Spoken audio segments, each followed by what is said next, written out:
Deepal was the former managing director of Aviva NDB before venturing into full-time consultancy work.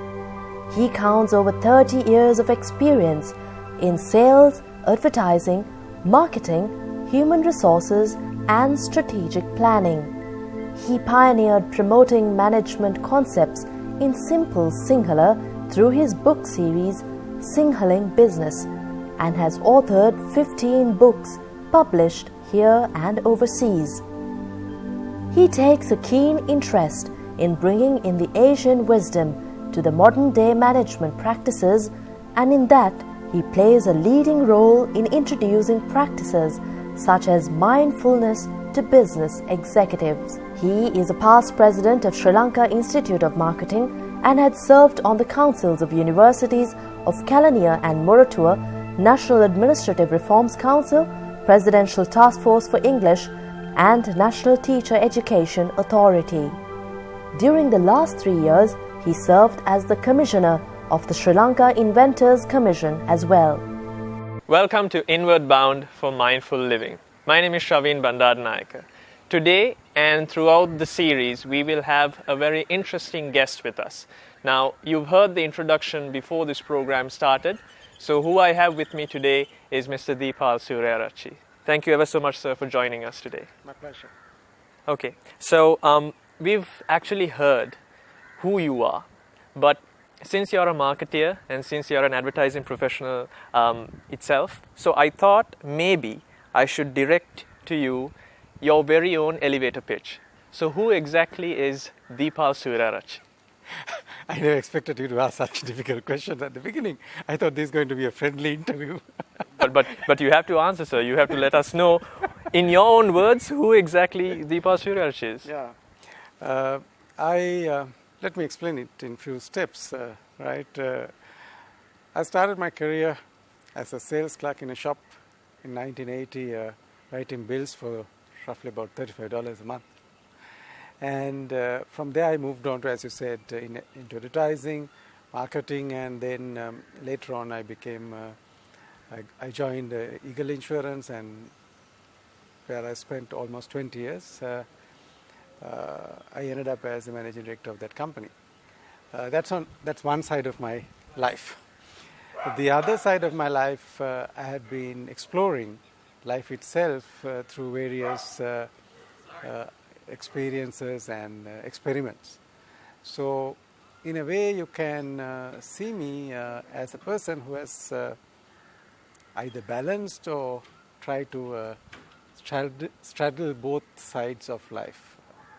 So I think you brought it to a very good point.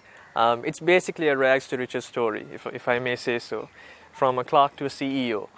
What would you say is your secret to achieving that objective, that goal? I think one critical thing is my philosophy of life, which I think is very simple, because I believe my today is a result of my yesterday, and my tomorrow is a result of my today. So with this philosophy, whatever I had to do today, I would do to the best of my ability. And from the time I started writing bills, that has been my way of working. And it's not that I dreamt of becoming a CEO of sort, but I did the right thing most of the time because of this, driven by this philosophy. The second thing is I always accepted challenges. Wherever some challenges were even at the risk of losing my job. And I thought, okay, worst is I can lose the job and I'll find a job. And so those are the two main things. And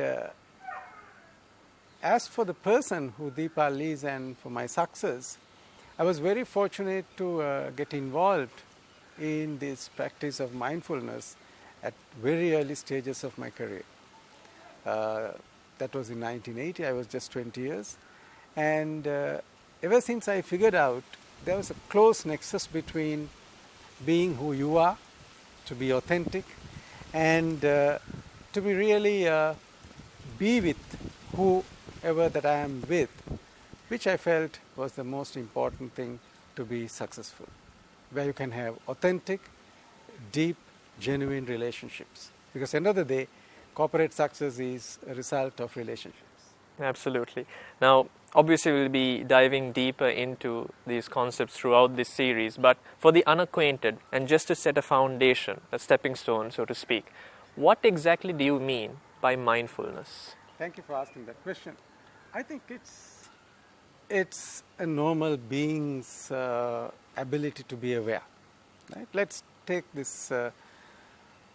Sometimes you become aware of some things you did little later in life, right? Or sometimes days later, sometimes hours later, sometimes even years later.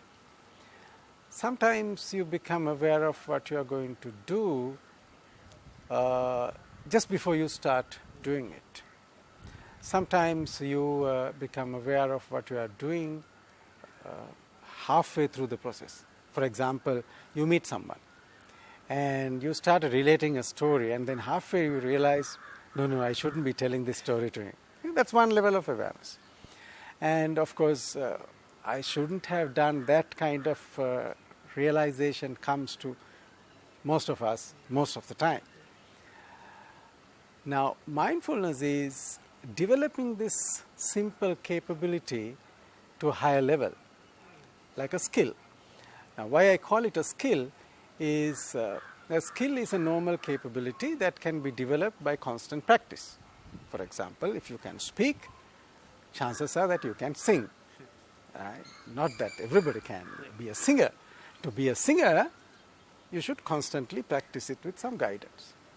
You can run a few yards, but it doesn't make you a marathon runner. Yeah, to do that you need to practice. So now that the simple ability to become aware, right, of what you did or what you are about to do or what you are doing, if you develop it as a skill, you can become aware before you do it, ideally. Now, if you become aware of it before you do, then you can make a choice. Simple sense. Let me give you an example. This happened very early in my life. That was this idealistic youth period. And I remember one day, that was the time where no smoking signs were there in buses, but people would still smoke. And I saw this guy with a cigarette in his mouth, and I pointed it to him, like this. I didn't say what it is, I just pointed out the no smoking sign. And he looked at me like this and pulled one more puff. I knew I was losing temper, but I didn't know at which moment I pulled out the cigarette out of his mouth and threw it away. Now that's a reaction, you see. I was not fully aware of what I was going to do. Now if I could become aware, then I can take a choice of what to do. That's a simple example of applying this ability to become aware. And once you are aware, you can choose which response to take. This is at a very, very basic level of the benefit of mindfulness. Right? It is not the deep aspects of it, but just to get an idea what we are talking about. Now, clearly, Mr. Suryachi, your concepts, your precepts of mindfulness have aided you and have helped you to be successful. And to me, it seems quite simple and quite obvious as well. Why on earth isn't anyone else trying this out? Why on earth isn't anyone actually integrating it to their own life, especially young people? Most of the time, the things that are profound are very simple, right? And if you ask any successful people, they would have very simple answers, Like this famous story of Leo Tolstoy, he said every happy family has the same story. But every unhappy family has its unique story. So I think it's because people are not taught. Now, I was fortunate enough accidentally to meet some people who taught me, there's a simple practice. And then when you practice something and when you experience that it helps you, right, you continue to do it. So maybe to round off, since we have loads more to come in the series ahead, what can the viewers expect to actually learn from you? I will be sharing how I learned this practice, how I integrated it into my life using simple techniques, not very complicated ones. And then how you can apply it yourself. And of course, I will give some simple guidelines how to do it, and then we can discuss even more deeper implications and methods of integrating it with your life. Brilliant. I think we've laid the foundation proper for the series ahead, and it was wonderful talking to you in our pilot episode, actually.